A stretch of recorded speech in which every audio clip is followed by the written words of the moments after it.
Pemirsa, terima kasih Anda masih bersama kami di Tafsir Al-Misbah.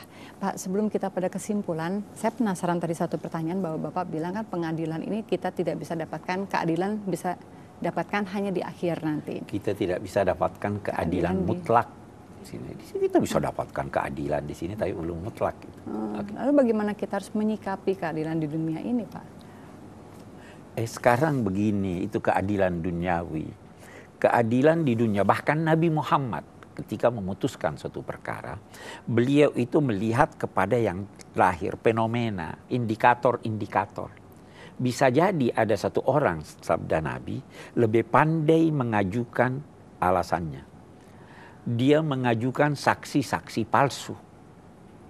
Maka saya memutuskan berdasar indikator yang saya tidak lihat. Saya tidak putuskan berdasar niat dia. Karena itu tidak nampak. Nah, sehingga keputusan yang diberikan di dunia ini belum pasti, walaupun itu dari Nabi Muhammad, belum pasti benar-benar sesuai dengan hakikatnya. Karena hakim tidak bisa melihat, membongkar isi hati orang. Dia hanya melihat indikator-indikator. Nah, itu pun kalau hakim jujur sekali. Nabi Muhammad berkata, bisa jadi salah seorang di antara kamu lebih pandai mengajukan alasannya dan bukti-buktinya, sehingga saya memutuskan buat dia dan mengalahkan yang lain yang lebih benar. Hakikatnya. Ketahuilah bahwa kalau saya memutuskan sesuatu yang sebenarnya tidak benar, yang bersangkutan sudah mengambil api neraka di tangannya. Nah, ini hakim yang jujur. Hakim itu ada satu di sorga, dua di neraka. Satu di sorga, dua di neraka. Dua di neraka. Karena ada hakim yang tidak jujur. Iya. Ada jaksa yang tidak jujur. Ya kan? Iya. Jadi kita harus menyikapi, kalau memang sudah diputuskan, kita sudah berusaha untuk menjelaskan sebaik mungkin, lantas tidak sesuai dengan keinginan dan hakikat yang sebenarnya, kita pasrah pada Tuhan. Seperti Nabi Yusuf. Nabi Yusuf juga dipenjara sekian tahun. Ya kan? Nah, karena keadilan mutlak ini tidak bisa wujud di dunia, maka perlu ada keadilan.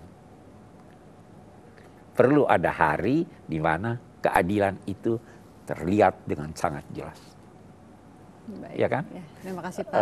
Sekarang kita sampai pada kesimpulan ayat kita hari ini, Pak. Kita baca 10 ayat dari surah ini. Yang pertama, tidak wajar diragukan kebutuhan manusia kepada pengatur lalu lintas kehidupan. Baik kehidupan, tidak wajar diragukan itu. Tidak wajar diragukan kebutuhan manusia kepada Rasul, karena Allah Maha Penyayang lagi bijaksana. Dia pencipta alam raya termasuk manusia yang mengatur segala urusan. Sekian banyak pertanyaan yang timbul dalam benak manusia tidak mampu terjawab olehnya. Tuhan yang menjawabnya melalui Rasul. Yang kedua, informasi tentang penciptaan alam dalam 6 hari mengisyaratkan tentang kuasa, ilmu, dan hikmah Allah. Jika merujuk kepada kudratnya, maka penciptaan alam tidak memerlukan waktu. Tuhan tidak perlu waktu. Tetapi hikmah dan ilmunya menghendaki agar alam raya tercipta dalam 6 hari untuk menunjukkan bahwa ketergesa-gesaan bukanlah sesuatu yang terpuji. Jangan mau ambil jalan pintas, mau cepat kaya, ada jalurnya. Jangan melanggar rambu ya Pak ya, ada jalurnya. Segala yang diciptakan Allah amat indah dan menakjubkan. Manusia hendaknya memperhatikan dan mempelajarinya agar menyadari keesaan dan kekuasaannya, sekaligus dengan mempelajarinya memperoleh manfaat dari alam raya itu. Tetapi jangan terpaku di sana, karena itu hanya rambu untuk ke suatu tempat yang dituju. Tujuan kehadiran hari kiamat adalah memberikan ganjaran kepada yang beriman dan beramal soleh, dan balasan terhadap yang durhaka. Karena jika tak ada ganjaran dan balasan, maka itu mempersamakan antara yang baik dan yang buruk. Tidak. Harus ada ganjaran dong. Kalau tidak, Anda mempersamakan. Cahaya matahari bersumber dari dirinya sendiri, sebagaimana difahami dari kata dhiya.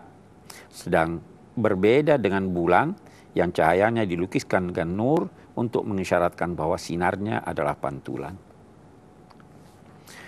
perubahan-perubahan yang terjadi di alam raya ini seharusnya menyadarkan manusia bahwa ia tidak akan tetap dalam keadaannya. Ada perubahan. Segala sesuatu berubah ya, kecuali perubahan. Itu kata orang. Aneka perubahan terjadi antara lain terlihat sehari-hari seperti kematian, alam raya, dan karena itu hendaklah setiap orang berhati-hati dan mempersiapkan diri dengan perubahan-perubahan itu. Ada hidup, ada mati, siapkan diri untuk mati. Kepercayaan tentang keniscayaan kehidupan ukhrawi sangat penting bagi menentukan aktivitas positif seseorang. Tanpa kepercayaan itu maka gugur sekian banyak prinsip ajaran agama seperti wahyu dan kenabian, sorga dan neraka. Karena itu kepercayaan kepada Allah dan hari kemudian adalah dua hal itu saja yang seringkali disebut untuk mewakili objek-objek iman yang lain. Kalau Anda tidak percaya, kalau Anda percaya pasti beda sikap Anda dengan Anda tidak percaya. Kalau Anda percaya bahwa yang saya temukan ini berlian, Anda ambil. Kalau beling, Anda ambil juga, taruh di tempat sampah. Atau Anda ambil, kalau berlian, kalau itu Anda biarkan. Itu kepercayaan yang menentukan. Saya kira itu masih ada lagi. Iman seseorang mengantarnya menuju kebajikan melalui anugerah Allah yang menciptakan cahaya berkat iman itu. Cahaya iman menghubungkan jiwa seorang mukmin dengan alam suci dan pada gilirannya menjadi daya tarik bagi jiwanya untuk mengarah kebajikan dan kesempurnaan. Iman yang mengantar kita kepada kebaikan. Saya kira itu kesimpulan dari kita. Ternyata bukan cuma lalu lintas yang punya rambu ya. Kehidupan ini juga ternyata punya rambu-rambu juga. Terima kasih Pak. Bagaimana, sudah puas dengan pertanyaan, jawaban-jawaban dari Pak Quraish? Kalau masih ada yang ingin bertanya nanti ya di luar ini. Terima kasih sudah nemenin saya ke sini. Dihabiskan minumnya. Pemirsa, terima kasih atas kebersamaan Anda. Insya Allah besok kita akan jumpa lagi di waktu yang sama. Wabillahi taufiq wal hidayah. Wassalamualaikum warahmatullahi wabarakatuh.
Dipersembahkan oleh Bank BRI.